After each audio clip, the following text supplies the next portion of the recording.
تمام تعریفیں اس کریٹر کے لیے جس نے اس یونیورس کو ایک مقصد کے تحت پیدا کیا ہے.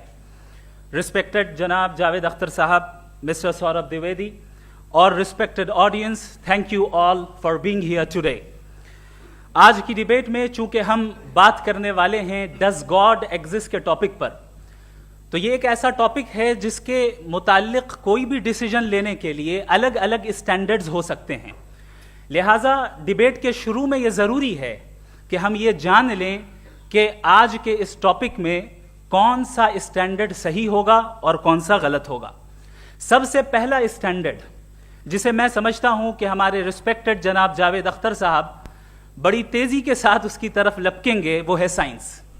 جبکہ سائنس در حقیقت خدا کے ایگزسٹنس کو ڈائریکٹلی ثابت کرنے یا اس کے ایگزسٹنس کو ڈینائی کرنے کے لیے اسٹینڈرڈ نہیں بن سکتی. اور اس کی وجہ کیا ہے یہ میں نہیں کہہ رہا, یہ وہ لوگ کہہ رہے ہیں جو سائنس کے ایکسپرٹس ہیں. نیشنل اکیڈمی آف سائنس کہتی ہے science doesn't have the processes to prove or disprove the existence of God. Why? کیونکہ سائنس کا تعلق ایمپیریکل ایویڈنس سے ہے, اور ایمپیریکل ایویڈنسز کا تعلق ہمارے نیچرل اور فزیکل ورلڈ سے ہے, جبکہ گاڈ نان فزیکل اور سپر نیچرل ریالٹی ہے. لہٰذا نان فزیکل ریالٹی کو آپ اس ٹول کے ساتھ نہیں چیک کر سکتے جس کا کام فزیکل ریالٹی کو تلاش کرنا ہے.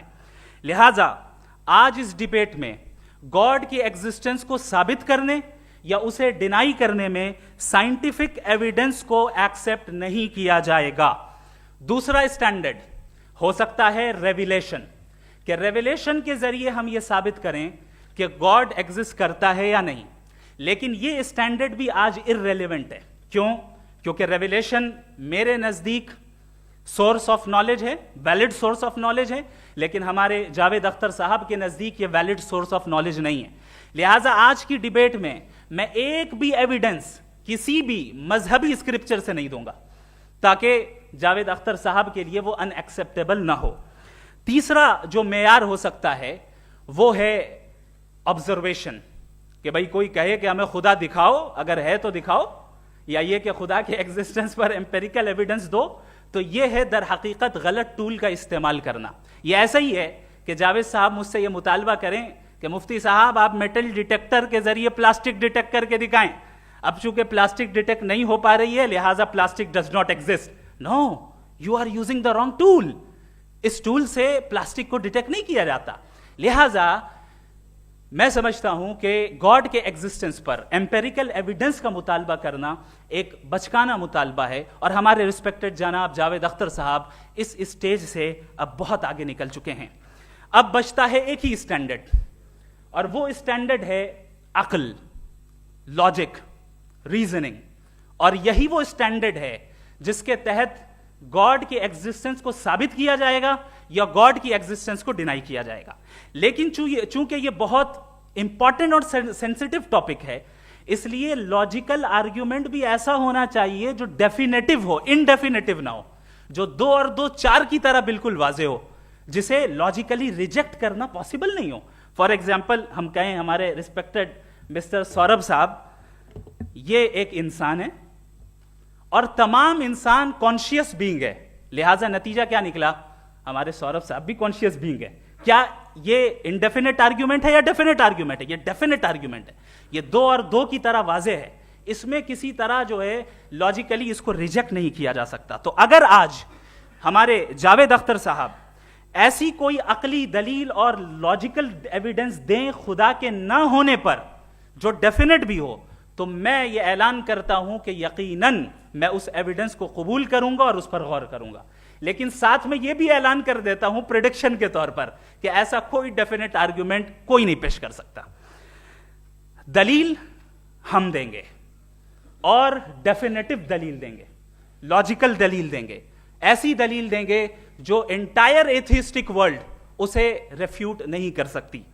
چلیں اب ہم ایک ایگزامپل سوچتے ہیں, ایک سینیریو, سمپل سینیریو. تمام آڈینس سے گزارش ہے, ہم اور آپ ایک آئسولیٹڈ آئیلینڈ پر ہیں, ایسا آئیلینڈ جہاں پہ ہم سے پہلے کوئی کبھی نہیں گیا. چلتے چلتے آپ کے سامنے اچانک آپ نے دیکھا ایک پنک کلر کی بال پڑی ہوئی ہے, سب سے پہلا سوال آپ کے ذہن میں کیا آئے گا کہ یہ بال یہاں کیوں آئی, کیسے آئی, یہ پنک کلر کی ہی کیوں ہے, کوئی اور کلر بھی ہو سکتا تھا, یہ اسی شیپ میں کیوں ہے, کوئی اور شیپ بھی ہو سکتا تھا. نیچرلی آپ اس طرف پہنچیں گے کہ کوئی نہ کوئی ہے جس نے ان اسپیسیفک پراپرٹیز کے ساتھ اس بال کو بنایا ہے اور یہاں پہ رکھا ہے. چونکہ آپ جانتے ہیں کہ یہ جو بال ہے اس کا ایگزسٹ کرنا ضروری نہیں ہے, یہ ایگزسٹ کر بھی سکتی تھی, نہیں بھی کر سکتی تھی, اور ایگزسٹ کرنا ہی تھا تو کسی اور فارم میں کرتی, کسی اور کلر میں کرتی. اب آپ اس بال کو ایکسپینڈ کرتے چلے جائیں, ایکسپینڈ کرتے چلے جائیں, ایکسپینڈ کرتے چلے جائیں, یہاں تک کہ یہ بال یونیورس کے سائز کی ہو جائے. بتائیے کہ کیا سائز کے بڑھ جانے سے سوال بدل جائے گا؟ ہرگز نہیں بدلے گا. ابھی بھی سوال رہے گا یہ یونیورس کہاں سے آیا, ان اسپیسیفک پراپرٹیز کے ساتھ کہاں سے آیا, کیوں آیا, کس نے بنایا. یہ سوال اس وقت بھی ویلڈ رہے گا. لیکن یہ سوال اگر ہم جناب جاوید اختر صاحب سے کریں تو چونکہ ان کا ورلڈ ویو ایتھیسٹک ہے, اور صرف ان کا نہیں, مطلب جتنے بھی ایتھیسٹ ہیں اور ایتھیسٹک ورلڈ ویو کو رکھنے والے سے اگر آپ یہ سوال کریں کہ یہ یونیورس کہاں سے آیا, تو ان کا جواب یا تو آرگیومنٹ فرام اگنورینس ہوگا یا ڈوگمیٹک ہوگا. یا تو یہ کہیں گے کہ مجھے نہیں پتا کہ یہ کہاں سے آیا, لہذا گاڈ ڈز ناٹ ایگزسٹ, یہ آرگیومنٹ فرام اگنورینس ہے.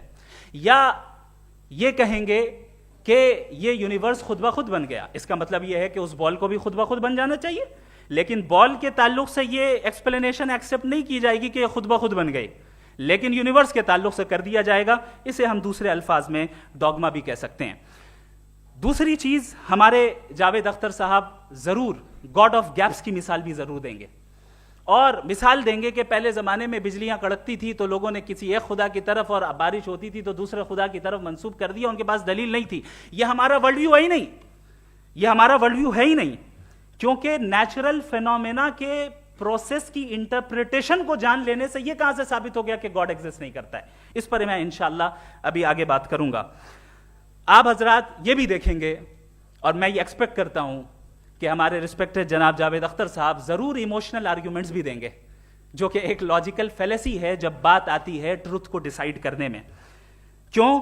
مثال کے طور پر وہ کہیں گے کہ اگر گاڈ ہے تو ایول کیوں ایگزسٹ کرتا ہے, جبکہ میں کہتا ہوں ایول کا ایگزسٹ کرنا گاڈ کے ایگزسٹ کرنے کی دلیل ہے, اس کے خلاف نہیں ہے. چونکہ اگر گاڈ ہے تو ہم سب اس کے سامنے اکاؤنٹیبل ہیں, اور اگر ہم اکاؤنٹیبل ہیں تو اکاؤنٹیبلٹی کے لیے ایول کا موجود ہونا ضروری ہے, اس کے بغیر ہم اکاؤنٹیبل نہیں ہو سکتے. اور اگر ہم اکاؤنٹیبل نہیں ہیں تو ہم جناب جاوید اختر صاحب سے پوچھیں گے کہ آپ بتائیں کہ پھر سفرنگ اس دنیا میں کیوں ہیں؟ اگر خدا نہیں ہے تو سفرنگ کیوں ہیں؟ اور ان لوگوں کے جذبے کا کیا جن کے اندر سفرنگ کے بعد انتقام لینے کا جذبہ پایا جاتا ہے اور وہ اس دنیا سے ایسے ہی چلے گئے, کیا ان کی ساری تکلیفیں بیکار چلی جائیں گی؟ اب آ جائیں اسی ایگزامپل کی طرف کہ بال, مجھ سے اگر کوئی پوچھے اس بال کو کس نے بنایا, اور یا اس ایکسپینڈڈ بال کو کس نے بنایا, میں کہوں گا کہ چونکہ یہ یونیورس اور اس یونیورس کی تمام چیزیں کانٹینجنٹ ہیں. کانٹینجنٹ ہونے کا مطلب یہ ہوتا ہے کہ جو اپنے ایگزسٹنس پہ کسی کے اوپر ڈیپینڈ کرتی ہو, تو ظاہر ہے یہ یونیورس کانٹینجنٹ ہے. اور اگر کوئی چیز کانٹینجنٹ نہیں ہے تو میں ریکویسٹ کروں گا کہ مجھے دکھا دیں کہ کون سی چیز یونیورس میں کانٹینجنٹ نہیں ہے, ہم بھی ذرا غور کر لیں اور ہم بھی دیکھ لیں. اور جب کانٹینجنٹ چیزیں موجود ہیں تو فلاسفرز کی اصطلاح کے مطابق, ہم اس ٹرمینالوجی کے مطابق ہم اس جگہ تک پہنچتے ہیں اور اس ہستی تک پہنچتے ہیں جسے نیسیسری بینگ کہا جاتا ہے, کہ یہ وہ نیسیسری بینگ ہے جس کا موجود نہ ہونا ناممکن ہو. چونکہ اگر یہ موجود نہ ہو تو ساری چیزیں ایگزسٹنس میں آئیں گی ہی نہیں, اور یہ ساری کانٹینجنٹ چیزیں اسی کے اوپر ڈیپینڈ کرتی ہیں. اب اگر آپ یہ سوال کرتے ہیں کہ پھر اس ہستی کو کس نے بنایا, پھر اس کا کاز کیا ہے, پھر اس کا کاز کیا ہے, پھر اس کا کاز کیا ہے, اور اینڈلیسلی چلے جائیں, اسے ہم کہتے ہیں انفینٹ ریگریس آف کازز, جو کہ لاجیکل فیلیسی ہے. کانسیپچولی انفینٹی پاسبل ہے. مثال کے طور پہ نیومیریکلز 1 2 3 گنتے چلے جائیں, انفینٹ نمبرز ہیں. میں کانسیپچولی بات نہیں کر رہا, پریکٹیکلی ریالٹی میں ثابت کر کے دکھائیں کہ infinite regress of causes possible ہیں یا نہیں. اگر پاسبل ہیں تو ہم مان لیں گے, مثال دے دیں, اور پاسبل نہیں ہے تو ایک ہی آپشن بچتا ہے جسے ہم کہتے ہیں نیسیسری بینگ. ایسی نیسیسری بینگ جو انڈیپینڈنٹ ہے, چونکہ اگر وہ ڈیپینڈنٹ ہوئی تو وہ نیسیسری نہیں رہے گی. ایسی انڈیپینڈنٹ بینگ جو اٹرنل ہے, اگر وہ اٹرنل نہیں ہوگی, اس کی بگننگ ہوگی تو وہ خود کانٹینجنٹ ہے. ایسی بینگ جو پاورفل ہے, کیونکہ کانٹینجنٹ کو ایکچوالائز کرنے کے لیے پاور چاہیے. ایسی بینگ جو انٹیلیجنٹ ہے اور نالجیبل ہے, کیونکہ یہ یونیورس اسپیسیفک فارم اور اسپیسیفک لاز آف نیچر کے تحت پریسائزلی چل رہا ہے. Thank you. تھینک یو مفتی صاحب. میں ان دلیلوں کے بعد جاوید اختر صاحب سے گزارش کروں گا, آپ بیٹھ کے بولنا چاہیں گے یا وہاں؟ جی.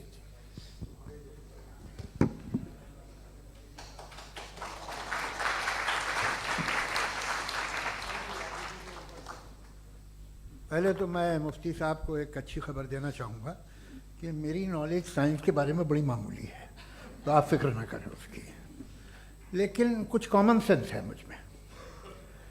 دیکھیے, یہ خدا کا تصور کوئی نیا تصور نہیں ہے, یہ صدیوں سے رہا ہے.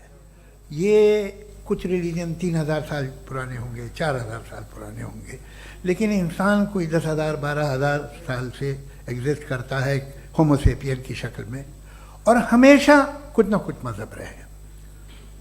یہ مذہب جاہلوں کے نہیں تھے, یہ مذہب ایک ایسی گریک سوسائٹی کے تھے جہاں بڑے بڑے فلاسفرز پیدا ہوئے. یہ مذہب ایجپشینز کے تھے جنہوں نے پیرامڈز بنائے تھے. یہ رومنز کے تھے کہ جن کا آرکیٹیکچر اور سینٹ یعنی پہلی بنیاد ڈیموکریسی کی لمیٹڈ تھی مگر ڈیموکریسی تھی, یہ ان لوگوں نے کیے تھے. تو ان کا جو جوپیٹر تھا, را تھا, زیوس تھا, انہیں اس پہ اتنا ہی اعتماد تھا جتنا آج کسی مذہبی آدمی کو اپنے خدا پہ ہوگا. کرسچینٹی آنے سے پہلے یورپ میں ایک مذہب تھا جرمینک ریلیجن. اس کا ایک خدا تھا, اس کی ایک بیوی تھی, اس کے 2 بیٹے تھے, ایک بیٹی تھی. پھر جرمنی میں جب یورپ میں کرسچینٹی آئی تو وہ خدا, اس کی بیوی اور پورے خاندان چلا گیا. تو ہم نے اگر ہم ہسٹری دیکھیں تو خدا جو ہیں وہ زیادہ تر فانی ہیں, وہ ہمیشہ رہے نہیں.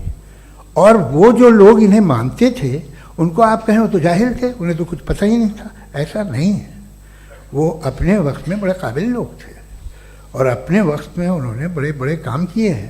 فلاسفرز تھے, سائنٹسٹ تھے, لیکن ان کا مذہب کہاں گیا, ان کے خدا کہاں گئے؟ آج جو خدا ہیں دنیا میں لوگ انہیں مانتے ہیں.